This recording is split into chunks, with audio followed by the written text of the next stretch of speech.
Hello student, myself Mrs. Harsha Dhope from Praveen Patil Polytechnic, Bhayandar. Today we are going to study next part of our chapter 1. Learning outcomes of these videos are, after watching this video, you will be able to know about process models. In last lecture, we have studied about different kinds of umbrella activities. We have studied the umbrella activities are software project tracking and control, risk management, software quality assurance, formal technical review, measurement, and reusability management. The next we will study process models. Mainly there are two kinds of process model, perspective process model and specialized process model. Perspective process model, it is divided into three parts, that is waterfall model, RAD model and spiral model. Specialized process model is divided into two parts, component based model and formal method model. Then let's start with your first process model, that is the perspective process model. Under this you have to study waterfall model, RAD model and spiral model. Start with the waterfall model. Waterfall model is also called as linear sequential model or classic life cycle model.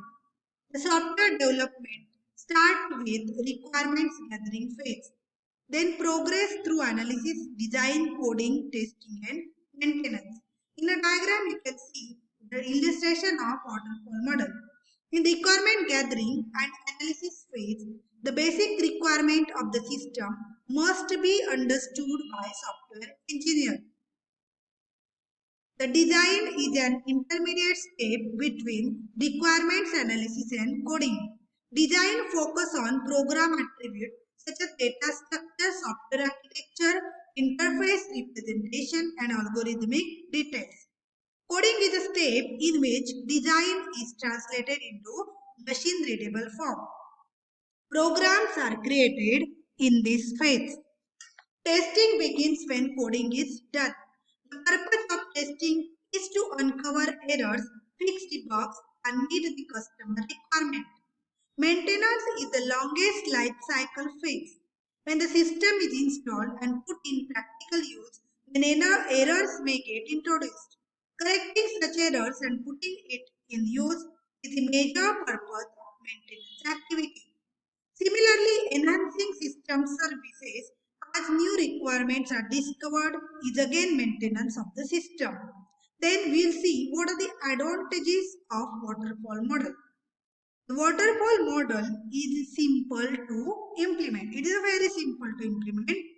For implementation of small systems, waterfall model is used. Then we'll see what are the disadvantages of waterfall model. It is difficult to follow the sequential flow in software development process.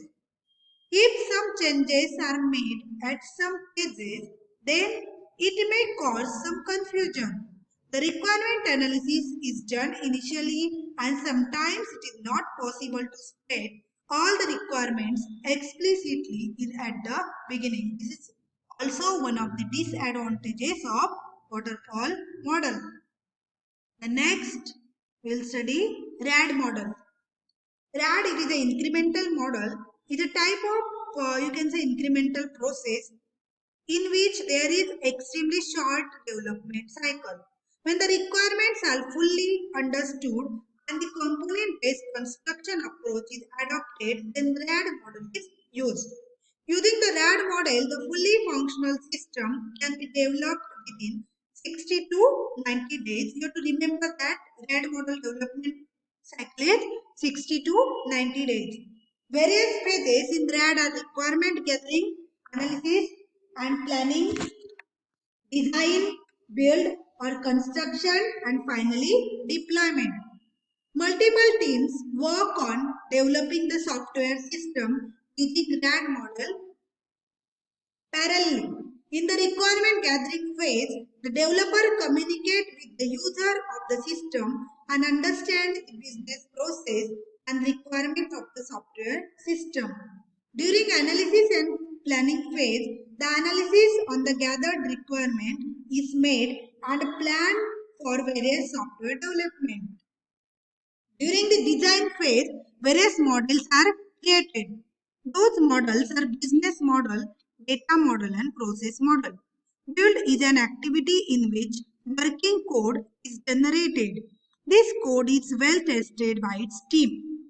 Finally, the deployment of the software components that is created by various teams working on that particular project, it is carried out. Means they will gather all the teamwork. Advantages of RAD modules: find faster development cycle, encourages user involvement, and low maintenance cost. Disadvantages are it has reduced scalability, not appropriate when technical risks are high. Then next we will study spiral model. This model possesses the iterative nature of prototyping model and controlled and systematic approaches of linear sequential model. This model gives efficient development of incremental version of software. In this model, the software is developed in series of increments. The spiral model is divided into a number of framework activities. These framework activities are denoted by task region. Usually there are 6 task regions. The spiral model is as shown in figure. In the diagram, you can see that particular spiral model. Spiral model is realistic approach to develop of large scale system. Okay, where there is need to develop the large scale system model, then spiral model is used. Remember this point.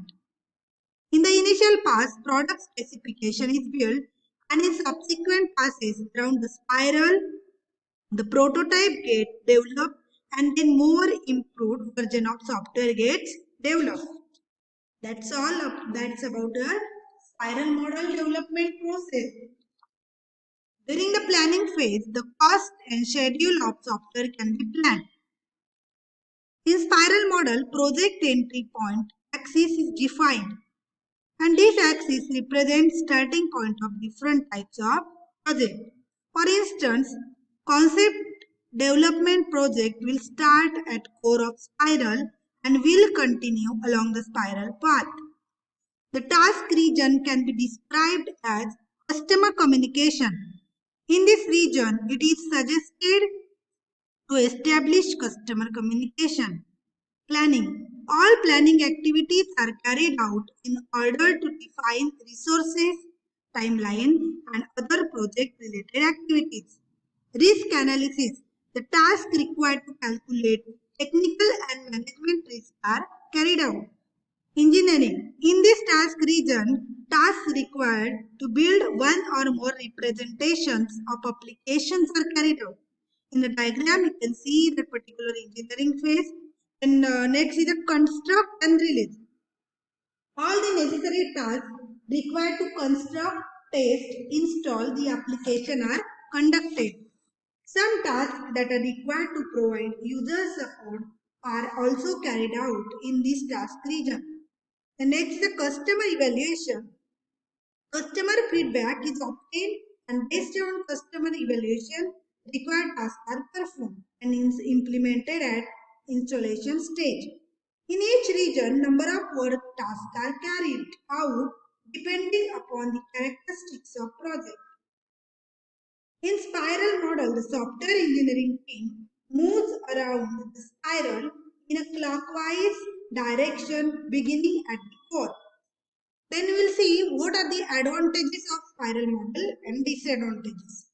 Advantages of spiral model are: in this model, it has iterative nature, hence requirement can be identified at new iteration. Requirement changes can be made at every stage of new version. Risk can be identified and reduced before it's get problematic. Then what are the disadvantages of spiral model? This model is based on customer communication. So, if there is not proper communication, then the product being developed is not up to the mark. And one more disadvantage is that it demands considerable risk assessment. If the risk assessment is done properly, then only a successful product can be obtained. That's all about your spiral model. Okay, earlier we have seen that process models are divided mainly into two parts: perspective process model and specialized process model. Perspective process model, okay, we have seen this